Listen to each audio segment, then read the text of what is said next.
What happens when identity becomes the front line of cybersecurity? Well, in today's episode, I'm joined by Matt Caulfield, Vice President for Product for Identity at Cisco. He leads the vision behind Duo, Identity Intelligence, and Cisco's broader identity services. And speaking with me at Cisco Live in San Diego, Matt broke down why identity has become one of the most targeted elements in the modern threat landscape, and how Cisco is responding with a security-first approach to identity access management. From passwordless authentication, proximity-based verification, to the rise of agentic identities and AI-driven attacks. Yeah, today's conversation will offer a grounded look at some of the tools and strategies that are needed to stay ahead. And we'll also look at how Duo is evolving beyond MFA and becoming a unified identity platform, one that integrates seamlessly with existing stacks while enhancing both security and usability. Well, it's time for me to bring Matt onto the podcast now. So thank you for joining me here at Cisco Live in San Diego. Can you tell everyone listening a little about who you are and what you do? Yes, Neil. So my name is Matt Caulfield. I'm the Vice President for Product for all things identity related at Cisco. So I'm responsible for Duo, Identity Intelligence, Identity Services Engine. Cisco has a wide lineup of identity products, and that's my remit. And for people listening that are hearing about Duo for the very first time, how would you describe it? Yes. So Duo, if you don't know, Duo is our identity access management platform now. Traditionally, people think of Duo as a 2FA or MFA, multi-factor authentication product, which helps add security to account login. It's really an identity product.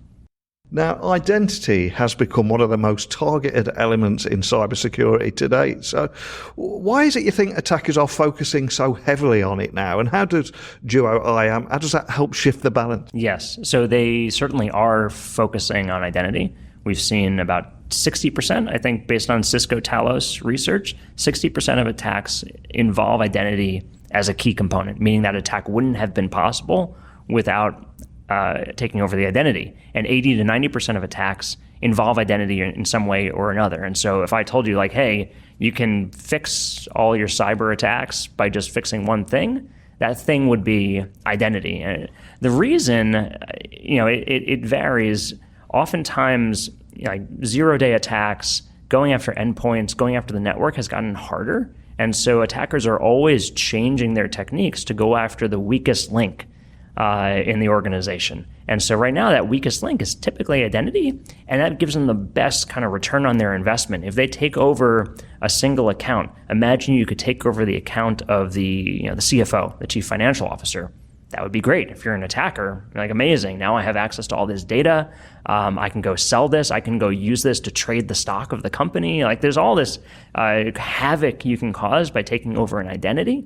And it is way easier than finding zero-day exploits or hacking your way into, using malware to get on a device. If you can convince somebody to hand over their username and their password and maybe trick them into pressing the allow button when that push notification comes through, you're golden. You're in at that point. So that it is the highest impact for the lowest effort. That's why attackers are prioritizing it.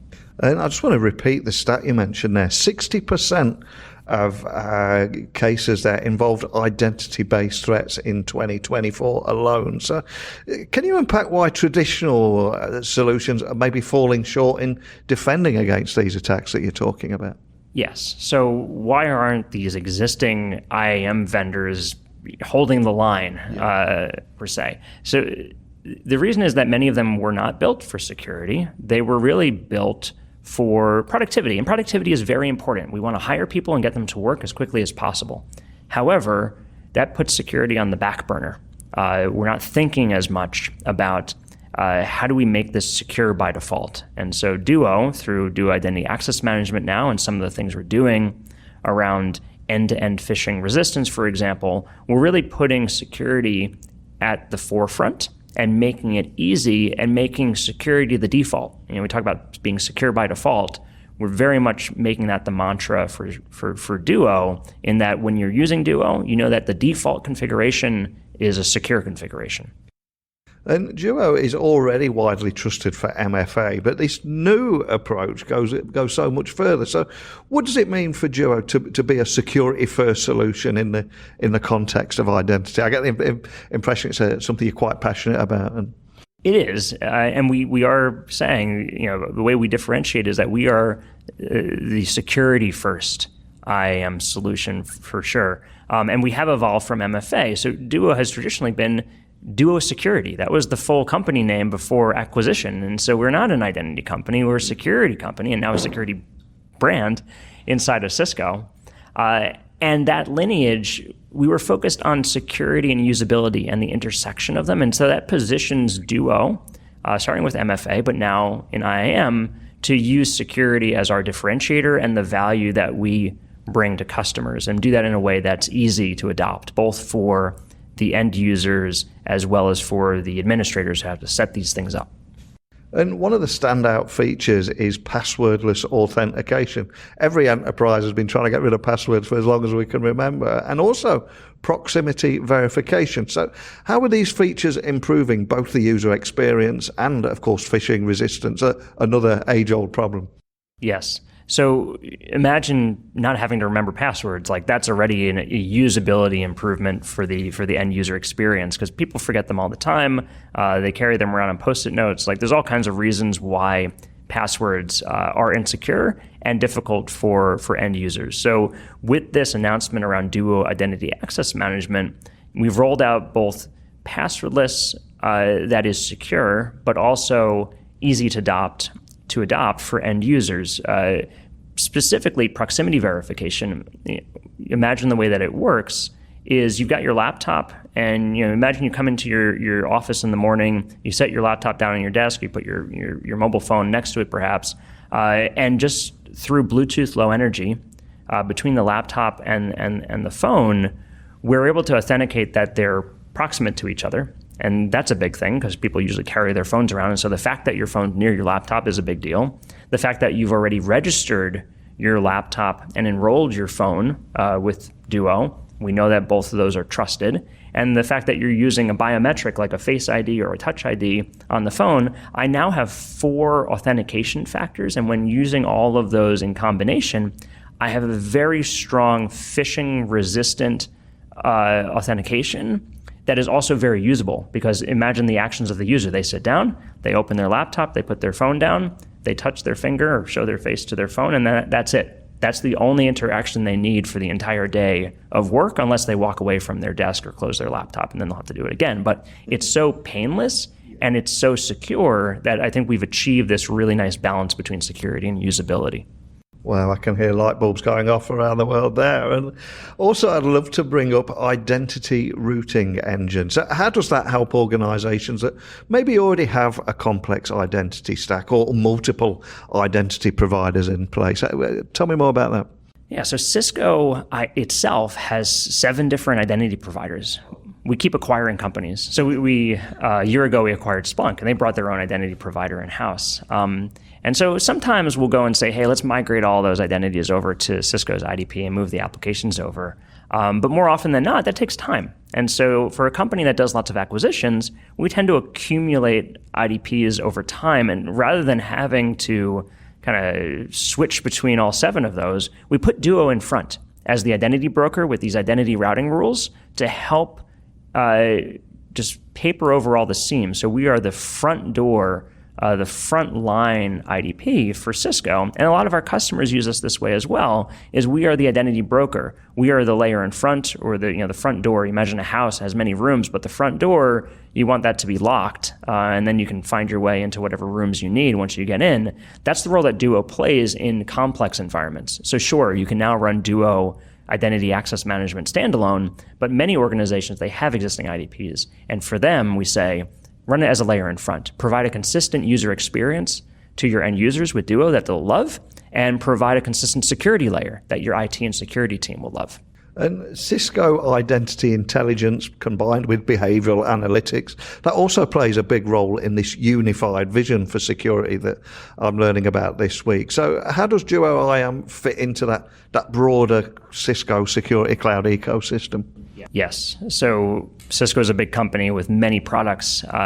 Last year, we launched Cisco Identity Intelligence, which is our product for identity analytics that does identity threat detection and posture management. So just like you do, endpoint detection response or network detection and response using NetFlow logs, this product, Cisco Identity Intelligence, pulls in activity information and user information from not just Duo, but many third-party identity sources to form a cohesive picture of every user, what they have access to and what they're doing with that access. And it now assigns a trust score. This is something new, a user trust level to each user. So I can say, hey, it looks like your account is compromised, and therefore we need to kind of reset your account and start over. Or if it looks like your account is suspicious, let's reduce the amount of things that you might have access to.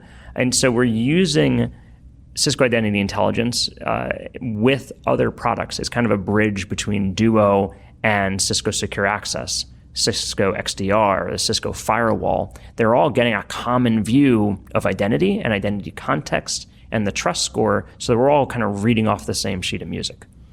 And many identity solutions, they all claim to reduce friction, but they often frustrate users or administrators. I think we've all had experiences like that. So how did your team balance those strong security controls with that usability in this latest release?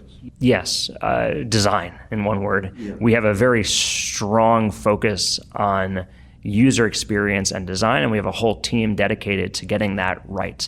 And that's also, historically been rare in security to put design first. It's getting more common, and we'd like to think that Duo has helped pave the way for other security vendors to put more of a finer lens on the design focus. But it's really that you don't need to sacrifice experience to get security. There's often a happy medium between the two that achieves maximum security with maximum usability, but it's not always obvious. You need to get out your front door and talk to customers, and that's exactly what Duo is so good at, is going out and having those customer conversations to understand what is going to be the lowest friction way to get you the most security in the least amount of time. And if we were to look a little bit further ahead, what do you see as the biggest threat to identity security, especially as we find ourselves in this AI-dominated world? And also, how are you at Cisco preparing to respond as these threats evolve? Because the speed of technological change is going so fast, but it's probably never moved this slow again as well. Yes. So, and you said it, is AI is making social engineering attacks possible at scale. And so if I'm an attacker, I used to have to go do research on LinkedIn and other tools to find people who looked like good targets within an organization. And now I can just go tell my little AI helper, hey, go help me find 100 accounts that are good targets for phishing or for social engineering, and go find me accounts specifically who have an identity certification. So they look like they're on the identity team, and go find me ones who look like they might be global admins. So I can go and target them specifically so I can do the maximum amount of damage as soon as I get into the organization. And we can even go a step further and not just find me those targets, but actually do the first step of reaching out to them and saying, hey, I'm the IT help desk from your company, and I need you to send me, that 6-digit code you just received. AI can take care of all of these early steps. And we're not just seeing it at application login either. When you typically see your identity system doing authentication, we're also seeing it for enrollment. So for example, when a user is new to an organization, how do you bootstrap them into the identity system? That's become one of the most vulnerable parts of the user journey that attackers are now going after. The person who shows up for the first day of work is not necessarily the person who completed the interview process. And maybe they're just there to provide bank account information and steal the paycheck of the first paycheck, second paycheck. Sometimes it takes 3 paychecks for companies to realize, like, hey, this person isn't really showing up, on the WebEx calls on video, and they're not really completing their work, but they've received 3 paychecks so far. Maybe there's something going on here. So Duo has done a great job of not just dealing with kind of that interactive login, but starting to work on identity verification using government ID for the first day of work, and then bootstrapping that into a much more phishing-resistant process for this, day 1 and day 2. And we're talking today at Cisco Live. You've been talking back to back, I would imagine, with customers, press, and everyone in between. Are there any trends in the kind of questions that people are asking you right now and wanting your help or advice with? There's a ton of interest in this Duo launch, first of all, as we've been talking about. And I think agentic identity is probably the next one, where it's like forward-looking, what's going to happen when we start introducing agents as part of the workforce? Every person might delegate work to 10 or more agents for different purposes. I might have an agent who's managing my email inbox, and I might have another agent who's reaching out to customers and setting up conversations for me. I might have another agent who's checking in with my team to make sure work is getting done and on schedule. This explosion of like 10x the number of identities and their ability to cause damage at scale is kind of terrifying. And so many of the conversations, in addition to the Duo IAM launch, have been about how are we going to deal with this explosion of agentic identity and agentic AI in the workforce. And on a more personal note, when you're walking around Cisco Live, there's so many huge announcements this week, so many different customers from around the world, and they've got their showcase over there at the conference center as well. What excites you? Anything caught your eye, caught your attention?